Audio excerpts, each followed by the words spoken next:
We're really happy to be teaming up with Office of Film and Music to do this. My name is Vivian Paw. I'm the executive director here. We are really going to show you some exciting findings that have happened over the course of the last 6 months that have culminated in some actual action within the city. And I'm excited to have these guys here to talk about it, just because I've been talking about it with my staff and it's very hard to explain. And they have a very concise presentation for you that will put a lot of complex ideas into a easily digestible manner. So take it away, Chris and Bobby. Thanks, Vivian. And thanks for hosting the Mixer this month. Congratulations on the festival as well. My name is Chris Swenson. I manage the film program and also the special event program for the City of Seattle within the Office of Economic Development, which is also within the Office of Office of Film and Music, which is in the Office of Economic Development. Today, as Vivian mentioned, we're going to talk a little bit about the findings from this summer's outreach. It really, if we talked all about it, it would be basically going through pages and pages of this kind of thing and bullets and stuff like that. So we can give an overview. We have lots of copies here to hand out so you can take with you, and we'll share them online as well.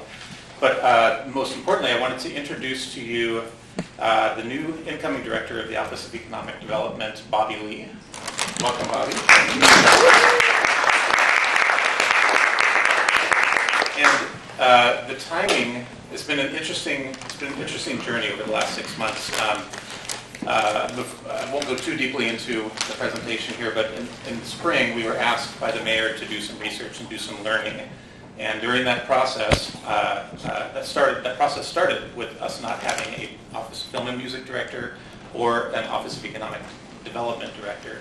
And Bobby came in right about midway through that, as we were kind of gathering all of a lot of the information that we were hearing in multiple ways, led by film.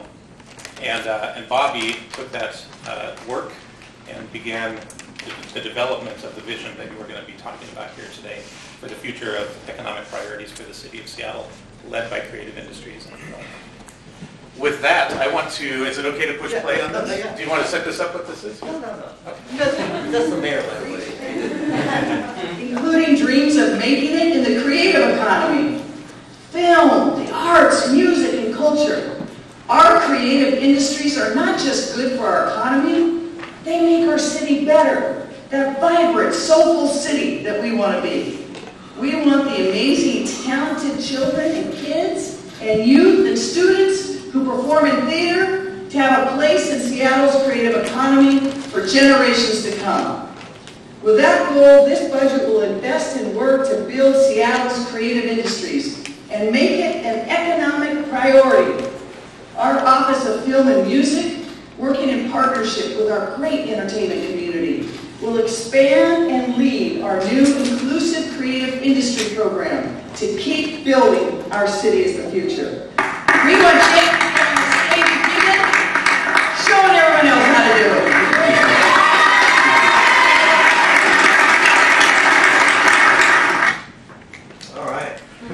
So the importance of this, before handing this over to Bobby for a minute and we get into the presentation, is that from my perspective, in any case, this is the first time the mayor has in a general open speech, whether it's a State of the City or a budget speech, where a mayor has called out prioritizing the film and creative industries. So this is a big step forward from my perspective. And that's why we took a video and wanted to show that to you as an introduction here. With that, come on in, Bobby. Well, thank you. And that video, I actually took that with my little trouble. The film industry is changing. I can actually not do it. And I'm sorry. Plug into the audio board. Yeah, no, I should have thought ahead. And it was 2 days ago. So what happens in the city, I'm learning, is that right before the mayor announces or delivers the budget to the city council for approval, she or he, depending on the mayor, will actually pronounce their sort of priorities publicly. So it sends a signal to the public what the mayor's priorities are, and so everyone at City Hall is watching, wondering if my department is going to get prioritized and so on and so forth. So, but it took forever to write the exact speech for her, then you have to go through like hundreds of people just so you get the right wording. But we got there at the last minute, and I want to thank Chris and Vivian, all the work that you've done, and all the stakeholders in the industry. We got together and we finally got the mayor to pronounce this priority as economic development strategy for the city. I'll leave it at there because we have a PowerPoint, and then we'll just go through it from there. Absolutely. As Bobby mentioned, this spring and this summer presented an opportunity to learn more from the industry, from the film industry and other creative industries. And that was literally the task that the mayor asked us to do back in March or April, I believe it was. I also want to thank Vivian, Executive Director of Northwest Film Forum, and also Amy Lillard, Executive Director of Washington Filmworks, for their work and leadership in identifying and gathering and leading the conversations with the film stakeholders over that period. Real quickly, we met with over 70 people in 9 different groups, including the former directors of the Office of Film and Music, to gather information on exactly what is needed, where the industry is, what are the priorities from the industry's perspective. This work, and again, this is all in the report here, this is going to be printed up for you guys. Not a lot of it is really new. We've been hearing this for a while, and the opportunity here is that this is asked for, and now we are able to begin some action on some of these items. So, as you heard the mayor say, this is the turning point for the city of Seattle. We are, under Bobby's leadership and in partnership with the Arts Office, with Randy Engstrom, and other offices, including the mayor's office, we, the city, are re-envisioning our economic development priorities. And with this, I'm going to hand it over to Bobby again to kind of walk us through all of these. So, many of you, you've been in this industry for a while. How many of you have been in this industry for more than 15 years? Yeah, so we got quite a folks who've been in this for a while. So why is it that now this is the economic development priority for the city? And it's a timing issue. Why is it now? And so let me just try to kind of highlight this to my rationale as an economic development person, not in your industry per se, but as an economic development person. So when I started here in this job, I did an analysis of our macroeconomic trends. And part of my job as an economic development person is to predict the future and anticipate what the world will be like, and then advise elected officials and stakeholders like yourselves about the positive things as to what's going to come down in the future and the negative things. And the analysis indicated that the next economy that we're about to face, and we're facing for the process, is going to be much different than the economy that we live in today. But if you think about it, that's not all that new. Our grandparents, if you think about the way they made their livings, they were in manufacturing production economy, making aluminum parts for wars, to build ships and airplanes. Their economy was a lot different, right? And then there was a service economy, agricultural economy. Now we're in a knowledge-based economy.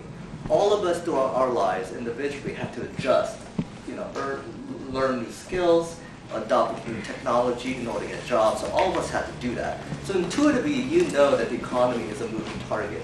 It's a constant change. So we know that the economy will continue to evolve, but the question is, how is it going to evolve? And what our study has indicated is that we're about to enter what we call the network economy. And the 5G is the backbone with the network economy. In the network economy, the easiest way to explain it is that today, in today's economy, knowledge-based economy, the skill set that you'll need to thrive in the knowledge economy is math and science, STEM, is your hard skills, and your soft skills is people skills. And it's predicted that in the network economy, your hard skill will be creative skills, and your soft skills will be technology skills. And so, and in the knowledge-based economy in Seattle, we didn't have enough knowledge workers. So we had to import through H-1B visa and other means to import folks outside to come in and take those jobs. And as a result of that, the the population growth has created great inequities, especially around housing, pressure to transportation systems and social service programs. The population just skyrocketed because demand for knowledge workers skyrocketed. So the local folks who are primarily in service economy are getting priced out, and people are saying, I can't live in my own neighborhood anymore. The creative economy as part of the knowledge economy actually fell into what is called service economy. So you didn't benefit from the construct of the knowledge-based economy. If anything, knowledge workers do not necessarily appreciate artists. If you think about it, I actually started as a major. I'm running on here, so I'll keep my mouth shut soon here. Let me finish up this part. I started as a music major at University of Oregon. I apologize. I went to UVO. I said it. But I had to change my major because I didn't think I could survive financially, right? So you know those type of stories. You know a lot of folks, your family members, your friends, who had to change their majors because the economy didn't support your passion. Knowledge workers look at creative workers not as real jobs, like artists and musicians. But it turns out that that's going to flip in the next economy. In the network economy, your creative skills coupled with technology skills is what's going to give you great opportunities. Now, I'll just say one more thing, and that is, in the knowledge economy, what's the difference between knowledge economy and network economy? In the knowledge economy, you sit in front of a computer and surf the internet when the crickets are singing, and then you take what you want out of the internet, information that you want out of the internet, and you absorb it and you move on to your next thing. Imagine that in a network economy that you're actually living inside the internet. It's as if the physical environment, your car, your shoes, your watch, the physical building itself, the roads, the power grids, they're all actually communicating with each other through advanced telecommunication infrastructure like 5G technology to anticipate what your needs are and proactively solve your problems. So AI will play a central role in proactively handling that. So that means so the reality is AI can't replace creativity. So algorithm around creativity is what is the blind spot in AI. And that's why we're promoting creative industry as an economic development priority. I'll leave it there. All right, so that's the first bullet.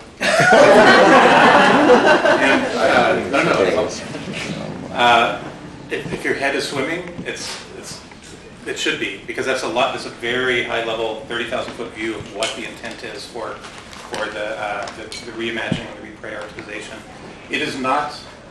Bobby will talk about this probably a little bit later, but it's a story that's not easy to tell and get right away. So, with that in mind, I'll dive a little bit deeper into these pieces. With that lofty and really specific goal in mind, what does this mean for the film office and for the film industry? Creative industries are the future of the work. This is a commitment to film as a priority within those creative industries. We'll get into how that priority works out in a second. And the reason film is here is we've been doing this just in a different way with the Office of Film and Music. This is the opportunity for everybody else to get on board. So instead of us banging on the door to talk about the work that we need to do, now we're in the room asking people to support the work that we're doing. Because film is the ecosystem for all creative industries. The mayor announced on Monday that the Office of Film and Music will lead the new Inclusive Creative Industry Program. That is the term that's being used and for the moniker for how we're, as a city and as an office, moving forward. Led by the Office of Film and Music, the work that we already do. And it is a citywide economic priority. All right, so what does this mean immediately? The list here, so again, I'm intentionally not going into the OSTAR report, but the line by line, but I thought it would be important to talk about the things that will be happening immediately, or at least move forward immediately with the office. Backing up to the OSTAR report, the three core priorities and themes were embed the city's race and social justice initiative, make sure that film production and crews and work that is provided for film is inclusive and not one color, which kind of is here. Can I just add on that issue just one bit? Yeah. So, you know, it's an inclusive economy. You know, people talk about it as if it's a political term.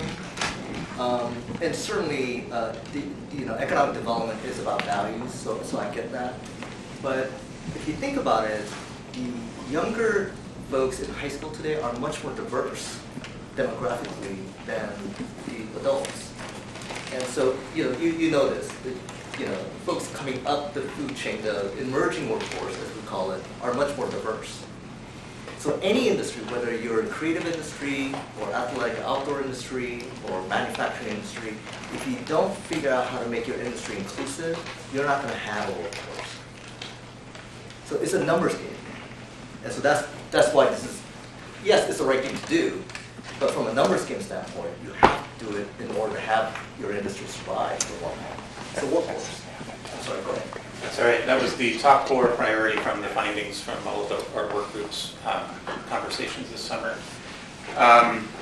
Second on the list here, film task force. One of the things that other creative industries have are music or commissions. Music industry has a music commission. Arts has an arts commission. There is no film commission.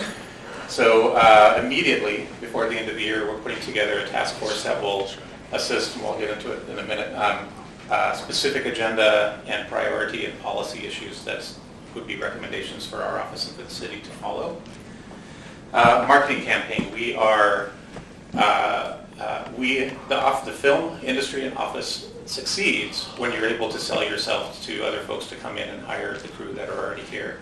A lot of times that marketing is actually dollars with film incentives. If you don't have those film incentives that can support the larger stuff, what else can you do?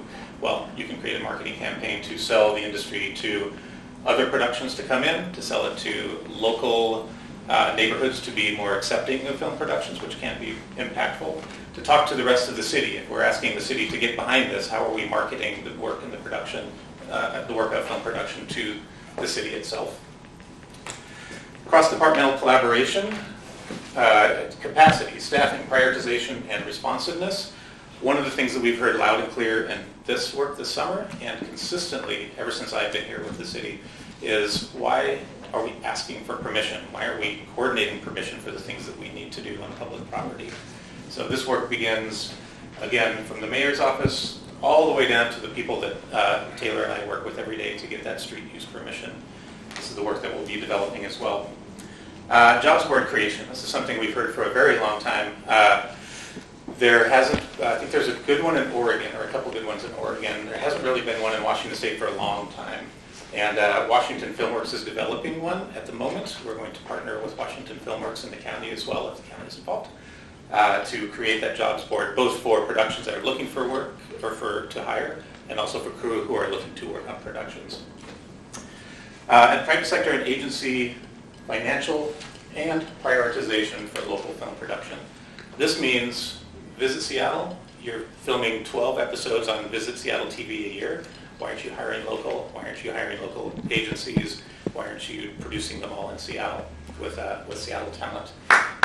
Yeah. So how can we connect on that? How do we now make those inroads that may not already be there or be there partially? Also, open the door to financial opportunities. If people are hiring, if you're encouraging local productions to hire local, what are the avenues that can help fund initiatives and programs or incentives through the city process as well? Those are the questions that we'll be opening the door to. This, I'm going to hand over to Bobby. This is Immediate Action to Support Film. Starts to talk about the structure of the Office of Film and Music, the Office of Economic Development. Yeah, so the legally, as I understand it, how it's structured is that the city ordinance, because if you fall asleep, I'll figure something else out here. But I love that photo behind the scene. So the way it's structured legally, the ordinance created OED, Oregon, Office of Economic Development. But within Office of Economic Development, there is Office of Film and Music. now the term office of film and music is outdated because it doesn't recognize special events and other functions. So there's some branding issues there, but that's something we can deal with down the road. But so the Office of Film and Music actually legally does not exist based on ordinance. It exists because it's a function. And so right now it exists with the director of OED as the signing authority. So that's how it's legally structured. So the OFM director position has always reported to the OED director, my position, in the past. And what we're going to do is change the name of that title to Creative Inclusive Creative Industry Director, so that we provide a strong, we send a strong signal that this is the city's economic development priority. And frankly, the mission of OFM is to advance the creative industry anyway, so we feel like that's a good branding alignment. And then we have gotten initial agreement by the mayor to add a couple more staff and repurpose some of my staff towards this new work around the creative industry support. We have to go through the city council and get final approval, so we're in the middle. In fact, tomorrow I'll be testifying on that. And then we have a dedicated film manager, Chris, and then we have another position for special events that we have secured funding for. So overall, what it comes down to, and then the last part is you all passed a ballot measure in Seattle for Seattle Promise. I don't know if you recall. It's a guaranteed community college tuition reimbursement program for high school students. Do you all remember that? Yes. You all voted? Okay. So we got an agreement that part of that funding could also support now the creative industry, because we've got to get young people engaged and school districts get engaged on that front. So, we can do all the work we can, between Chris and my department, but the reality is, it's also about pipeline. And we've got to get school districts engaged, community colleges engaged, and so forth. So we finally changed the scope of that investment and came to an agreement by the mayor to include creative industry as part of the targeted area. By the way, it's never been done before, so this is quite a task. And then other departments within the city, obviously arts, there is another department called HSD, it's Human Services Department, and then also IT department of the city also have workforce development dollars. So we all came to an agreement that we will collectively start investing over time more towards the network economy, job sort of training, which means creative industries. And so I'll leave it at that for now.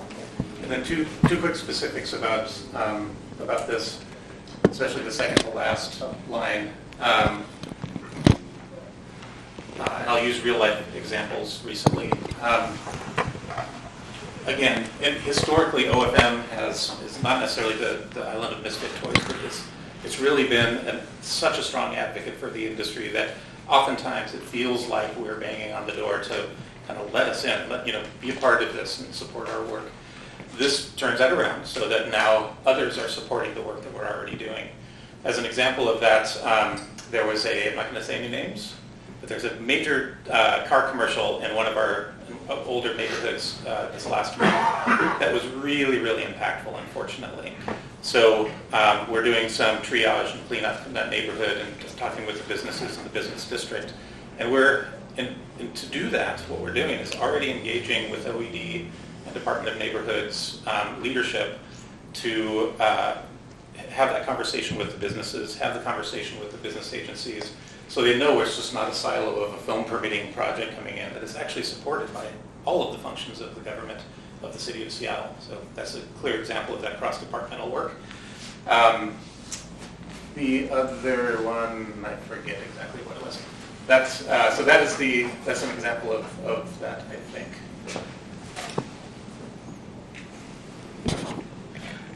We mentioned the film task force a couple slides ago. Bobby, do you want me to just talk about this? Yeah. So, film task force is different than a film commission. A film task force is a direct advisory for the work that needs to be done right away. A film task force can recommend a film commission, and the film commission can be ordained. But it's a little bit different because the mayor is not asking for this. We are asking for this work under the approval of the mayor to help further the work and the policy work that we're doing. So, we will begin outreach to assemble a film task force this year. The film task force will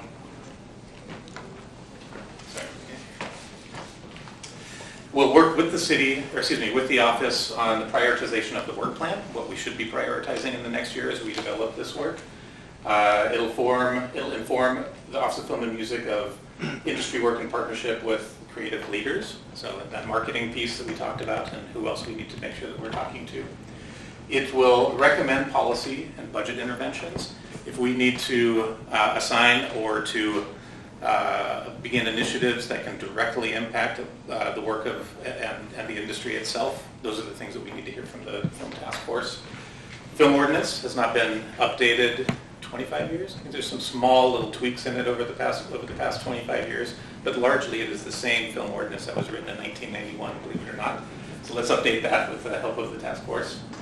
The task force will also, if we're prioritizing the creative industries as a whole, will work in partnership with the music and the arts commissions, which are ordained by the city of Seattle.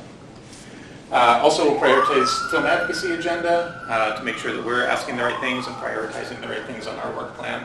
And then, as I said, work on initiatives in public sector partnerships and investments. As I stated, the reason why film as a centerpiece, but the creative industry is a priority, is because if we don't prepare the next economy, someone else are going to take those jobs. When someone else takes those jobs, that means the inequity will grow. You know that even with despite the incredible economic growth in Seattle, inequity actually grew, poverty actually grew, because outsiders were coming in taking those jobs, and then the price of housing and all that stuff skyrocketed. And so the mistake that we saw take place with the knowledge economy, we're trying to actually learn from that and be proactive now to get ready for the next economy. And the best way to do that is proactively investing in the creative economy. That will lower the cost of growth and the housing disparity and so on and so forth. Because the population, we can rely on our own workforce to lead in the next economy. So, but we got to do it in a way that's inclusive, because the demographic of younger workforce is much more diverse. Okay. Yeah. So we just did that. The second, you saw the video. Building consensus about the future, by the way, is really hard, because everyone is talking about what's happening today. And so getting people to think about 10 years from now is really hard. So that's where we have to partner.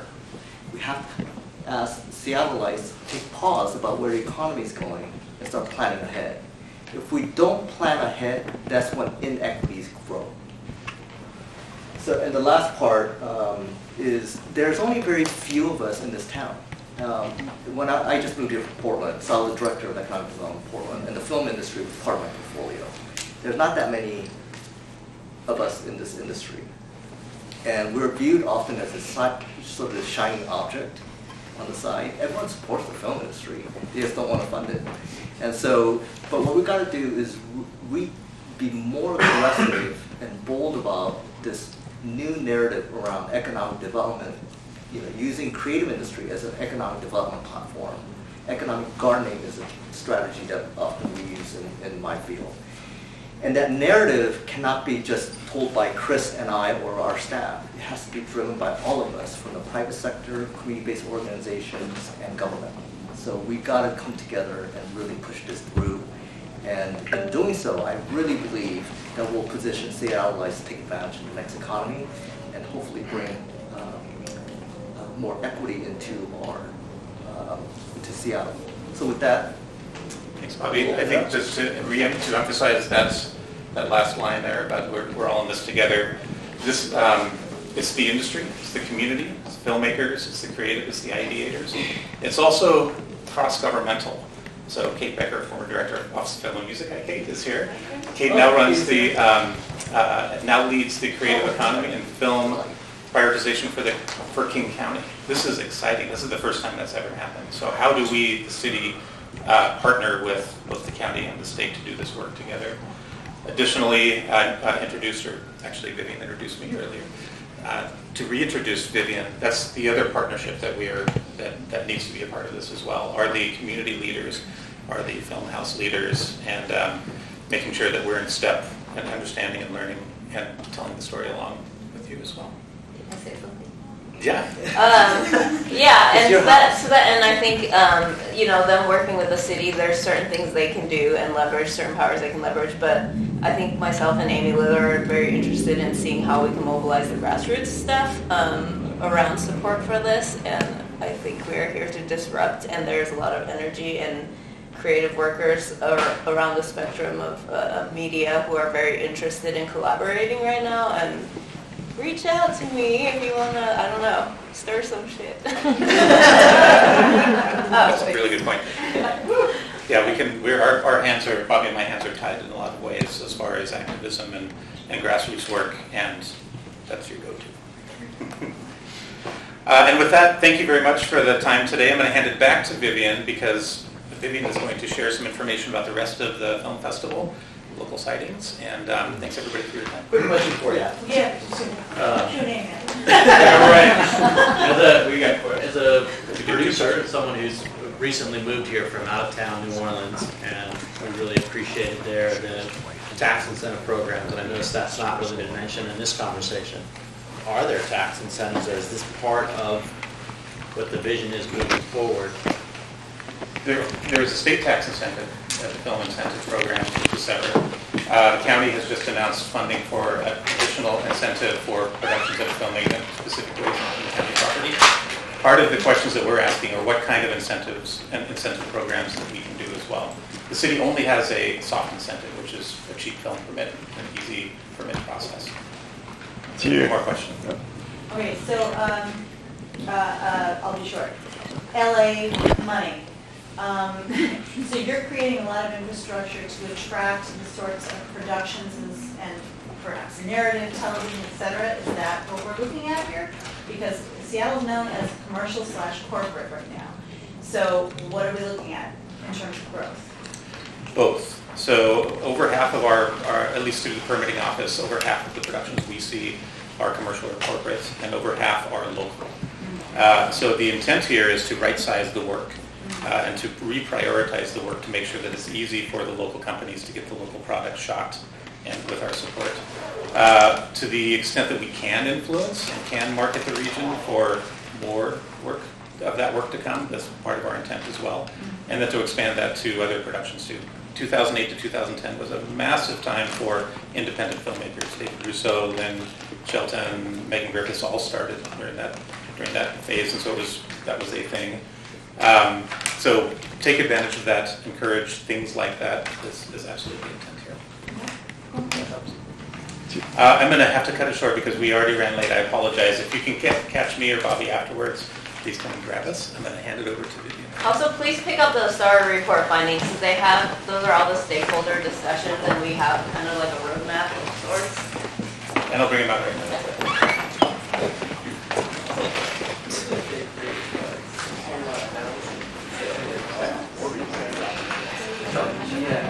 And that way it would lower. So how many of you have been to local sightings before?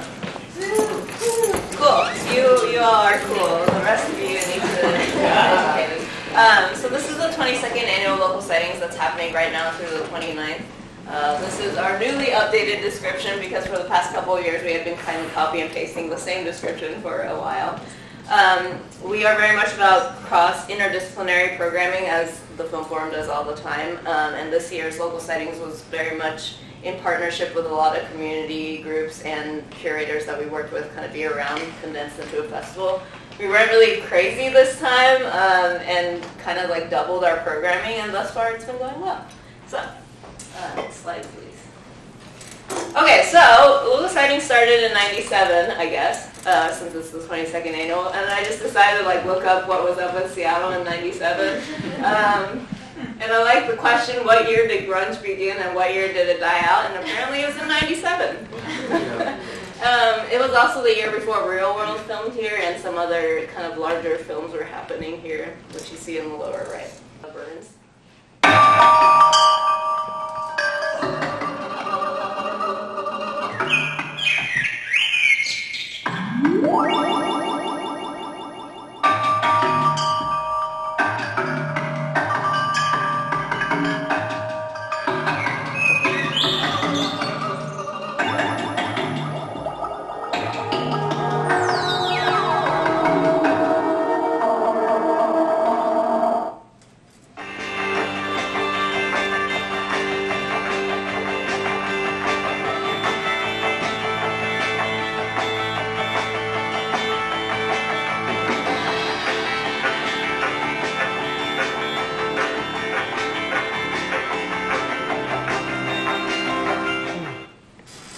Local Settings kind of always comes with a brand that's like a little bit experimental because we like to experiment with the programming that we do for this, and it's kind of, I mean, it has feature films and short film blocks, but we also do kind of interdisciplinary presentations and workshops that are pretty interesting.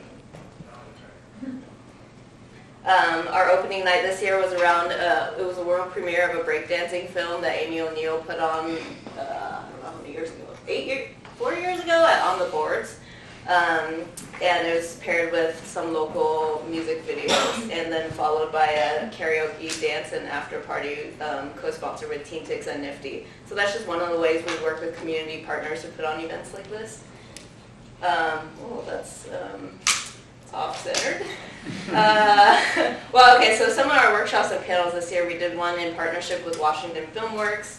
We did one with Movie Maker Magazine. We did a behind the scenes with The Paper Tigers, which is a local feature film that just wrapped here, a local kung fu feature film. And then this was a panel that we did in partnership with SIF, Thin Pig Media, Seattle Film Summit, and one other, Women in Film, Langston Hughes. And it's the first of a quarterly series that's going to stretch into 2020.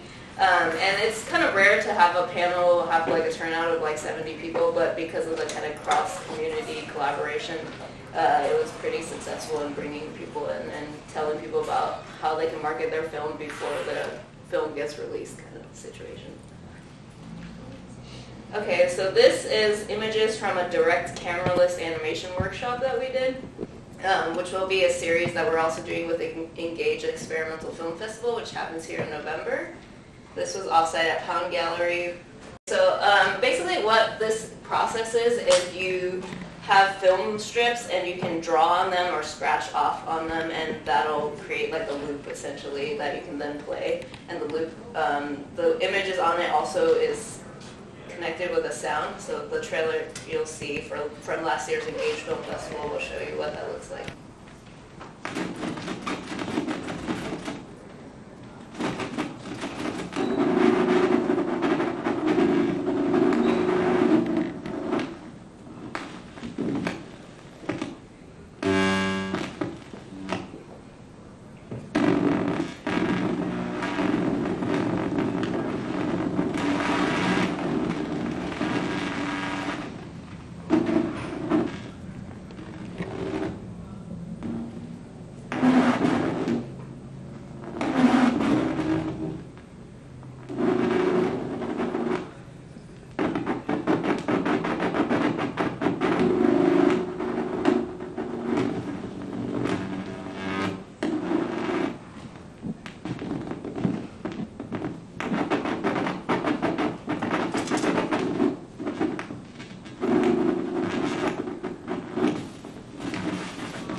So these are kind of analog techniques we're trying to keep alive at the Film Forum. Essentially, we have we're capabilities of playing all these mediums, and these workshops will be happening more and more often. We're having one starting in November. Yeah. So if you're interested in this kind of thing, it's super fun. It's good for kids too. We learned.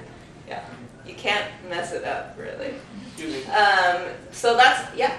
I just wanted to mention that there's a film I produced, a 1938 unreleased film that's going to be on Sunday at 2 o'clock here, As the Earth Turns, by a Northwest 20-year-old director. You got to see this thing.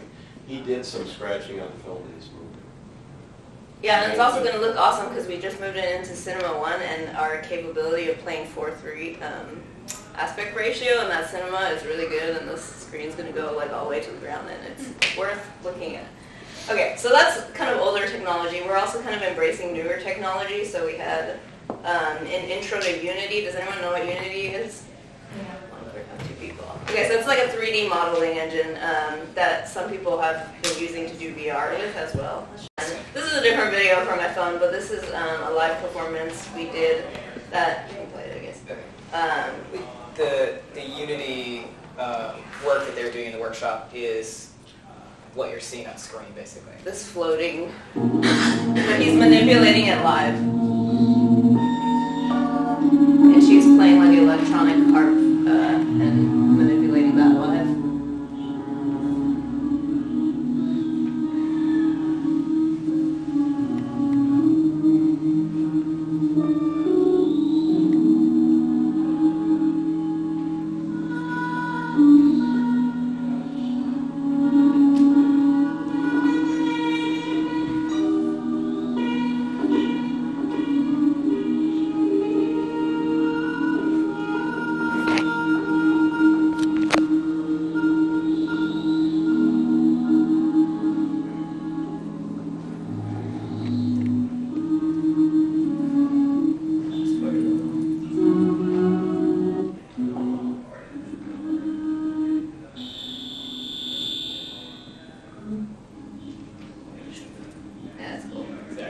It's kind of hard to explain, but like even everything from like how fast it's turning and like if it's zooming in and out, like that's all being controlled live sort of thing. So we're kind of trying to embrace old technology and new technology through our workshops right now, because one of the things we heard from all these creative economy conversations was that there's like a hunger for film education in Seattle and not that many organizations offering stuff like this. That's related. This one's cool. So the upper left image is a camera that's being processed live and they're manipulating it through Unity. You can't really see the video, but hey. What we're also trying to do with local sightings is using it as a way of kind of embracing the inclusive programs that we want to do. So for this particular workshop, which is targeting healing within communities of color, specifically Black communities, there was this workshop completely sponsored so everyone could attend it for free, essentially. And it's going to be building out an installation based off of kind of daydreams of how people want to change the world and heal through art. And it'll be on display in our lobby for the next one. We also had the lucky honor of bringing Patronelle Wright into the cinema last night. She was standing right here, who is Seattle's first lady of gospel and is now like in her 90s and is retired from performing in a gospel choir because Seattle has changed so much essentially that she feels like the gospel is, the people who are participating in the local gospel are no longer able to kind of, okay, how to say this? Essentially, the Black community has been displaced from Seattle, and the current choir people that she is able to retain are not able to kind of hold up to the standards that she's used to, because they didn't grow up with the music, essentially. So it is a film about her legacy. It is also a film about gentrification, which is a lot of the themes that have been coming up lately in a lot of the films that we've been coming across, such as also... Not that. Is the Hugo House thing in there? Maybe not. We had a premiere of Where the House Was, with, which is about Hugo houses being demolished and rebuilt. If you don't know about that organization, it's a literary institution that's a couple blocks from here. We also kicked off this year our first After Dark series, which began with a horror shorts package, which was hosted by Isabella Price, who's sitting right here and does an awesome burlesque performance here. But it also has a Showgirls documentary and a screening of The Long Haul, which is about local, what? Mail review staples, the Buckaroos. It's really worth watching. And we also have Clits, the Femme Fucks edition with Scum Trust and Earth Pearl Collective, which is a non-binary trans porn crew and a Black woman healing collective. Both really awesome groups that do awesome things around town. And it's really cool having local sightings as a framework to be able to kind of put an extra spotlight on these groups that we host year-round, but you know, when they're kind of on their own, people don't necessarily see it, but when it's part of a festival, it gets extra eyes on this kind of thing. And the word clit in its name certainly helps draw attention to it. Indigenous Showcase, which is our ongoing series with Longhouse Media, which is Tracy Rector's media production company, which is based out of here. We're having a couple screenings, including a screening of Dawnland, which just won an Emmy, so if you haven't watched that yet, come through. And then the last thing was just kind of our VR and interactive program that we had this year, which, I don't know, allowed a lot of people their first chance to see VR. And it's quite an undertaking to put on any sort of VR programming. So we were really happy to be able to pull it off with community partnerships, essentially.